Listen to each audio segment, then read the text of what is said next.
کوئٹہ کے اندر جو انتظامیہ ہے ان کو خیال آیا کہ محمود خان اچکزئی جو ہیں انہوں نے بہت سے جرائم کر رکھے ہیں مختلف ریئل اسٹیٹ کے خلاف یا زمین کے خلاف، تب سے یہ مقدمہ مسلسل چل رہا ہے۔ اور اب اس وقت ایشو یہ تھا کہ 22 تاریخ کو محمود خان اچکزئی کو عدالت کے سامنے جب بلایا گیا تو محمود خان اچکزئی صاحب اس عدالت کے سامنے کیوں پیش نہیں ہوئے؟ اصل معاملہ کیا ہے؟ اصل معاملہ یہ ہے کہ آپ دیکھ رہے ہیں کہ محمود خان اچکزئی نے جو 6 پارٹیز کا ایک الائنس بنایا ہے، جس میں محمود خان اچکزئی کی جماعت پختونخوا ملی عوامی پارٹی ہے، اس کو تحریک انصاف سب سے بڑی جماعت ہے، اس کے اندر مجلس وحدت المسلمین ہے، اس کے اندر سنی اتحاد کونسل ہے، اس کے اندر میرا خیال ہے جماعت اسلامی کی بھی پارٹیسپیشن ہے، اس کے اندر ایک آدھ اور بھی جماعت ہے۔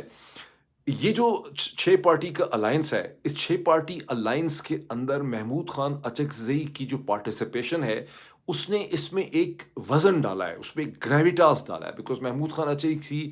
کی جو شخصیت ہے وہ اس قسم کی ہے، ان کی پاکستان کی جو کنٹمپری پالیٹکس ہے اس پہ ان کا ایک خاص قسم کا مقام ہے، اور ان کی پریزنس کی وجہ سے پاکستان کا جو اس وقت کا سول ملٹری بیوروکریسی اور اسٹیبلشمنٹ ہے، ان کو کچھ امبیرسمنٹ سی محسوس ہو رہی ہے، ان کو کچھ ایسا لگ رہا ہے کہ انہوں نے ایک ایلیمنٹ آف گریویٹاس جو ہے اس میں ایڈ کر دیا، بیکاز باقی سب کو تو وہ رگڑ چکے ہیں اور ان کو وہ غیر ذمہ دار سمجھتے ہیں، ارریسپانسبل سمجھتے ہیں، لیکن اس سٹیج کے اوپر محمود خان اچکزئی جو ہیں وہ اس میں ایک آواز ایڈ کر رہے ہیں۔ اور صرف 1 یا 1.5 دن پہلے، 2 دن پہلے، محمود خان اچکزئی کی وہ پریس کانفرنس جن کے ایک طرف جس میں ان کے بیٹھے ہوئے تھے جناب راجہ ناصر عباس صاحب، راجہ علامہ ناصر عباس بیٹھے ہوئے تھے مجلس وحدت المسلمین کے، اور دوسری سائڈ پہ ان کے اوپر تحریک انصاف کے جو لیڈر آف دی اپوزیشن ہیں جناب عمر ایوب بیٹھے ہوئے تھے، جب اعلان کیا محمود خان اچکزئی نے کہ ہم ایک تحریک اور ایک احتجاج کا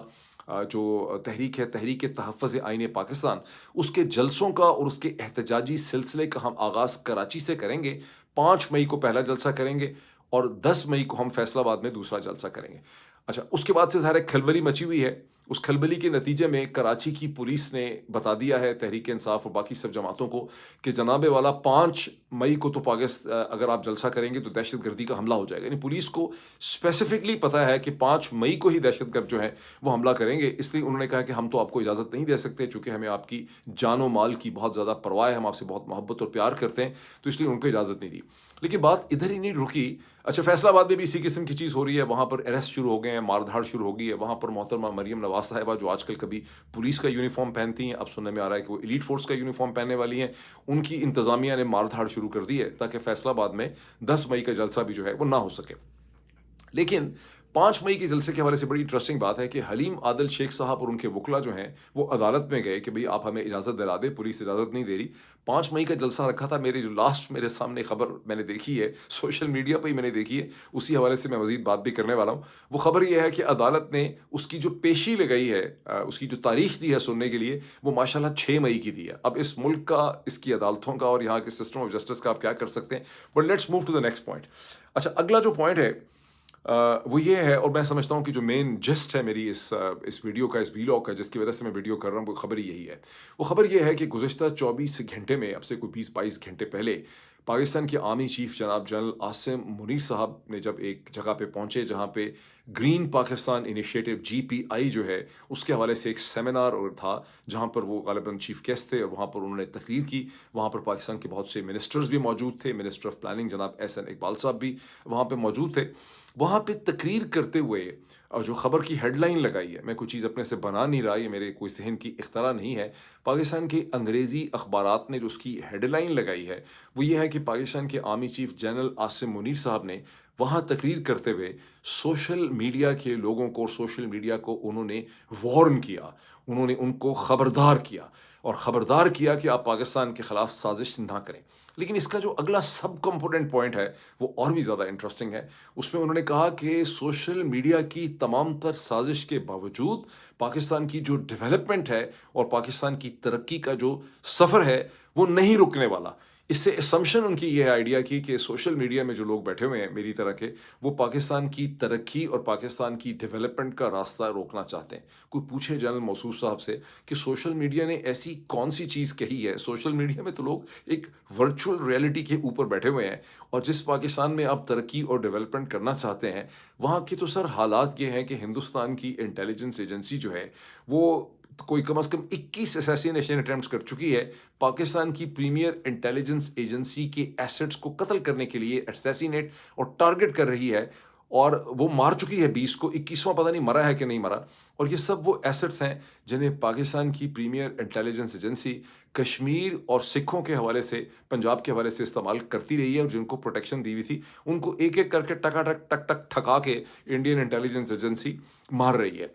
اور جب وہ ان کو مار رہی ہے، اور مزے کی بات یہ ہے کہ اس کے بارے میں تو آپ بات کر نہیں رہے، مطلب جو ایک بہت بڑی ڈائریکٹ انٹروژن ہے، لیکن آپ یہاں پر آ رہے ہیں ایگریکلچر پروڈکٹ کو بڑھانے کے لیے، کراپ آؤٹ پٹ کو بڑھانے کے لیے. یہ جو گرین پاکستان انیشیٹو تھا، اس میں سارا زور یہی ہے، اور وہاں پر بڑی باتیں بھی کی ہیں. مطلب جنرل صاحب نے اس تقریر کے اندر مسلسل زور دیا ہے کہ ہم کس طرح سے کراپ آؤٹ پٹ کو بڑھا لیں گے. اب اگر سوشل میڈیا پہ ظاہر ہے پاکستان کے اندر جو لوگ بیٹھے ہیں ٹی وی پروگرامز کے اندر، وہ شاید یہ چپتا ہوا سوال نہ اٹھا سکتے ہوں، بیکاز ان کی مجبوریوں کو ہم انڈرسٹینڈ کرتے ہیں کہ بھئی کراپ آؤٹ پٹ بڑھانے سے، ایگریکلچر آؤٹ پٹ بڑھانے کے ساتھ پاکستان کے آرمی چیف کا کیا انٹرسٹ اور رول اس میں ہو سکتا ہے، جبکہ پاکستان کے آرمی چیف پاکستان کے اندر جو دہشت گردی کے حملے ہو رہے ہیں اس کے حوالے سے جو ہے وہ کچھ نہیں کر پا رہے. بہرحال سوشل میڈیا پہ اس قسم کے سوال جو ہیں وہ اٹھانے ہی پڑ جاتے ہیں. اب ایکوزیشن یہ ہے سوشل میڈیا پہ کہ سوشل میڈیا مسلسل آپ نے ایکوزیشن سنی ہوگی کہ سوشل میڈیا فیک خبریں دیتا ہے اور جعلی خبریں دیتا ہے. میرا یہ خیال ہے ان مائی انالیسس کہ سوشل میڈیا ہی کی وجہ سے تھوڑا بہت سچ جو پاکستان میں کہیں نظر آ جاتا ہے وہ سوشل میڈیا کی وجہ سے ہی ہے، ورنہ تو پاکستان میں کوئی سچ کی گنجائش ہی نہیں ہے. اب میں اس کی آپ کو ایک ایگزامپل دیتا ہوں. ایگزامپل میں دیتا ہوں کہ فرائیڈے کے دن 26 اپریل کو کم از کم بھی 30 سے زیادہ پاکستانی شہروں میں، دیہات میں، قصبوں میں، ٹاؤنز میں، چھوٹے بڑے جو شہر ہیں، جس میں بڑے شہر بھی ہیں، راولپنڈی اسلام آباد بھی ہے، اس میں لاہور بھی ہے، اس میں کراچی بھی ہے، اس میں فیصل آباد بھی ہے، اس میں گجرانوالہ بھی ہے، اس میں پشاور بھی ہے، اس میں مردان بھی ہے، اس میں سوابی بھی ہے، اس میں باجوڑ بھی ہے، اس میں اور بڑے شہر ہیں مختلف جگہوں پہ. وہاں پر عمران خان اور تحریک انصاف کی کال پہ نماز جمعہ کے بعد کہیں چھوٹا کہیں بڑا بہت جلوس اور ریلیز نکلے جنہوں نے عمران خان کی رہائی کا مطالبہ کیا. اب یہ ظاہر ایک ڈیولپمنٹ ہے، یہ ایک گراؤنڈ ریالٹی ہے، یہ وہ ایک نقل و حرکت ہے جو زمین کے اوپر ہوئی ہے، اور اسے پاکستان کا جو مین سٹریم میڈیا ہے، جو پاکستان کے 33 ٹیلی ویژن چینل ہیں، پاکستان کے کئی درجن اخبار ہیں اردو انگریزی کے، ان کو چاہیے تھا کہ اس کی تصاویر، اس کی خبریں جو ہیں وہ پبلش کرتے. لیکن آپ ذرا اٹھا کے دیکھیں 26 اپریل کے پاکستانی اخبار اور ان کی ٹیلی ویژن سائٹس یا ان کی ٹیلی ویژن، آپ کو کہیں اس سے ریلیٹڈ کوئی فوٹیج کسی قسم کی چیز نظر نہیں آئے گی، گو کہ ایسا کچھ ہوا ہی نہیں ہے. اگر سوشل میڈیا بیچارہ نہ ہوتا تو ٹویٹر ہی وہ جگہ تھی جہاں، یا یوٹیوب میں، جہاں لوگوں نے اس کی ویڈیوز جو ہیں مختلف شہروں کی نام لکھ لکھ کے کہ یہ شہر ہے، 4 بجے یہاں پر یہ ہوا، یہاں پہ لوگ نکلے، فلاں جگہ پہ نکلے، چوک پہ پہنچے، فلاں جگہ پہ پہنچے، گھنٹہ گھر پہ پہنچے. وہ ساری کی ساری جو حقیقت ہے، سچ کیا ہے؟ سچ یہ ہے کہ لوگ نکلے. پاکستان کا میڈیا کیا کر رہا ہے جو آپ کی وجہ سے دکھائی نہیں پا رہا اس کو؟ تو سچ یہ ہے کہ لوگ نکلے اور ان کی موومنٹ کو سوشل میڈیا نے دکھایا. اب میں اس کے اوپر تھوڑا سا مزید آ جاؤں کہ اس وقت پاکستان میں سوشل میڈیا کی صورتحال ہے کس قسم کی. دیکھیے، جنرل موصوف صاحب کی ایبل لیڈرشپ میں اور ان کی کمانڈ کے اندر پاکستان کی military establishment G H Q اپنی تاریخ کی سب سے بڑی جنگ لڑتے ہوئے ہمیں نظر آ رہے ہیں. لیکن یہ تاریخ کی سب سے بڑی جنگ پاکستان کی اسٹیبلشمنٹ کیا ہندوستان کے خلاف لڑ رہی ہے؟ نہیں. کیا یہ جنگ اسرائیل کے خلاف لڑ رہی ہے؟ نہیں. کیا یہ جنگ ٹی ٹی پی کے خلاف لڑ رہی ہے؟ نہیں. کیا یہ جنگ افغان طالبان کے خلاف لڑی جا رہی ہے؟ نہیں. کیا یہ جنگ رو کے خلاف لڑی جا رہی ہے؟ نہیں. یہ جنگ سوشل میڈیا کے خلاف لڑی جا رہی ہے، جس میں اس وقت پاکستان کی ریاست کا بے تحاشا سرمایہ خرچ ہو رہا ہے. ان اینٹی سوشل میڈیا ٹیمز، یعنی سوشل میڈیا کو ڈیفیٹ دینے کے لیے سوشل میڈیا ٹیمز بنائی گئی ہیں جن کا پورا خرچہ اٹھایا جا رہا ہے. اور یہ ٹیمز نہ صرف پاکستان کے بڑے تمام شہروں کے اندر موجود ہیں، ان میں اس وقت سینکڑوں ہزاروں لوگ کام کر رہے ہیں، بلکہ پاکستان سے باہر یورپ کے شہروں میں مختلف جگہوں پر بھی یہ سوشل میڈیا کی ٹیم کے سیلز کام کر رہے ہیں. اور بعض ذرائع نے مجھے یہ کہا ہے کہ ہندوستان میں ممبئی، جہاں یوٹیوب کی بہت زیادہ ٹیم انڈین بیٹھی ہوئی ہے، وہاں پر بھی پاکستان کی ٹیمز بڑی ایکٹیو ہیں ان سے روابط رکھنے میں کے لیے اور اپنے مقاصد جو ہے وہ حاصل کرنے کے لیے. بیکاز گوگل کی ٹیم میں یہ رکھیے کہ گوگل کی جو ٹیم ہے جو بیسیکلی یوٹیوب کے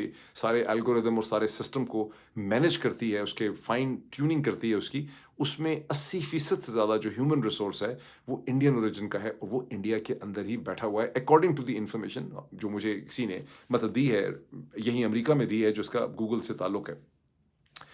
اچھا، اب صورتحال کیا ہے اس وقت کہ پاکستان میں ٹویٹر بند ہے، اور ٹویٹر ایک ایسا پلیٹ فارم تھا جس کی سب سے زیادہ ریچ ہے دنیا کے اندر، زبانوں کے اندر ریچ ہے، جو کنیکٹ کرتا تھا اور اس کے اندر ایک بڑی ریزوننس تھی، اور جس کے الگورتھم کے اندر کوئی پینیٹریٹ نہیں کر پایا، اور چونکہ اس کا ابھی تک کم از کم پاکستان کے ساتھ کوئی مالی ریلیشن شپ نہیں تھا، unlike Facebook, unlike TikTok, unlike YouTube, جو پاکستان سے اپنے لیے ریونیو جنریٹ کرتے ہیں اور اس ریونیو میں انٹرسٹڈ ہیں، اور اس وجہ سے حکومتیں ان کو دبا سکتی ہیں، ان سے چیزیں حاصل کر سکتی ہیں۔ ٹویٹر کا ایسا کچھ نہیں تھا۔ اب ٹویٹر 2 مہینے سے زیادہ پاکستان میں بند ہے۔ فیس بک ہمیشہ سے ایک بہت ہی کمزور پلیٹ فارم تھا ایتھیکلی، اس کے ساتھ معاملات طے ہو گئے ہیں۔ ٹک ٹاک کو بند کر کے اس کی طبیعت ٹھیک کر دی گئی ہے، اس کے ساتھ بھی معاملات طے ہو گئے ہیں۔ اور جہاں تک میری انڈرسٹینڈنگ ہے، جو میں نے کئی دفعہ آپ کو بتایا، کہ پاکستان کی ان سوشل میڈیا ٹیمز نے بہت محنت کر کے، جو کم از کم 1 سال انہوں نے ٹریننگ لی، ڈفرینٹ چیزیں کی، یہ اب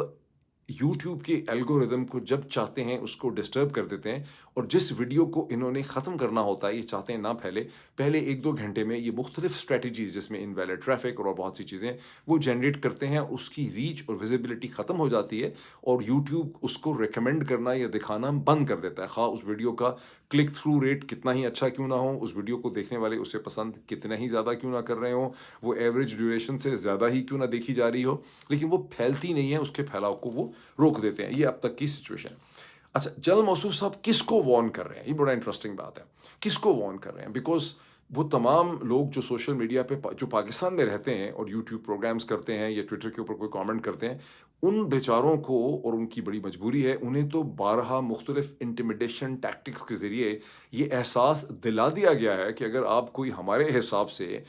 غیر ذمہ دارانہ بات کریں گے، کوئی زیادہ دلیری یا بہادری دکھائیں گے، تو رات کو اپنے گھر کے بستر پہ آپ نہیں سوئیں گے، یا ہم آپ کے کسی گھر والے کو اٹھا لیں گے، اس کو تنگ کر دیں گے، یا آپ کے کاروبار کو توڑ پھوڑ دیں گے۔ تو ان سب کو پتہ ہے کہ ان کی بارڈرز اور ان کی لمیٹیشنز جو ہیں اظہار خیال کی، وہ کیا ہے۔ مسئلہ تو ان لوگوں کو ہے جن کو ڈائریکٹلی طور پہ آپ رات کو کم از کم ان کے بیڈ روم سے نہیں اٹھا سکتے، یعنی آپ کو مسئلہ ان لوگوں سے ہے جو کینیڈا، امریکہ، برطانیہ، آسٹریلیا، نیوزی لینڈ سے بیٹھ کے ٹویٹر کو یا یوٹیوب کو استعمال کر رہے ہیں۔ تو یہ وارننگ جو بار بار دی جاتی ہے، یہ ڈائریکٹلی پاکستان والے لوگوں کو نہیں دی جاتی، یہ پاکستان سے باہر لوگوں کو دی جاتی ہے۔ اچھا، اب ایک میں اور بھی فیکٹ آپ کو بتا دوں کہ میری نالج میں یہ بات آئی ہے کہ بہت سے ایسے پاکستانی امریکنز جو یہاں پر زیادہ تیز و تند قسم کے ٹویٹ لکھتے ہیں، ان کے گھروں اور رشتہ داروں کو پاکستان میں ڈھونڈا جاتا ہے، خواہ ان کا ان سے کوئی ڈائریکٹلی تعلق ہو یا نہ ہو، اور ان کے ذریعے بھی ان کو میسج بھیجا جاتا ہے کہ بھائی آپ ذرا خیال کریں، آپ ہماری نظر کے اندر ہیں۔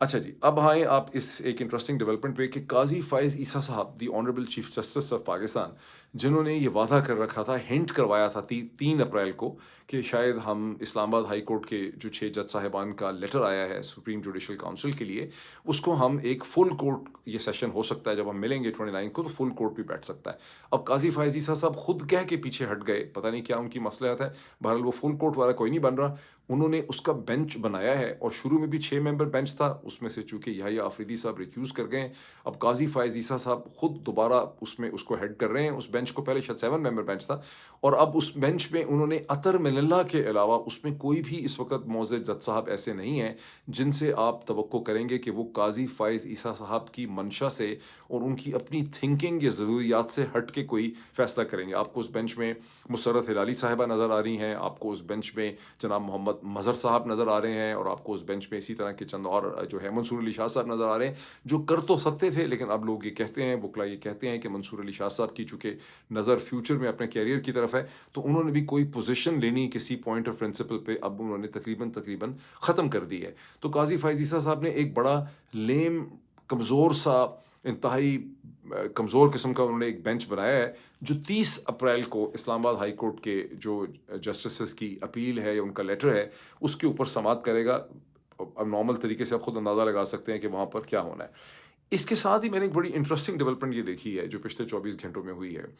کہ اسلام آباد ہائی کورٹ کے جسٹس بابر ستار صاحب کے خلاف ایک اپلیکیشن موو کی ہے، کس نے ریکیوز کرنے کے لیے۔ کس کیس میں؟ آڈیو ہیئرنگ کیس میں۔ آپ کو پتہ ہے گزشتہ کئی مہینوں سے بابر ستار اس معاملے کی تہ تک جانا چاہ رہے ہیں کہ یہ جو آڈیو کی لیکس آ جاتی ہیں جج صاحبان کی، ان کی فیملی کی، مختلف لوگوں کی، سیاستدانوں کی، انہیں کون ریکارڈ کرتا ہے، کس طرح سے ریکارڈ کرتا ہے،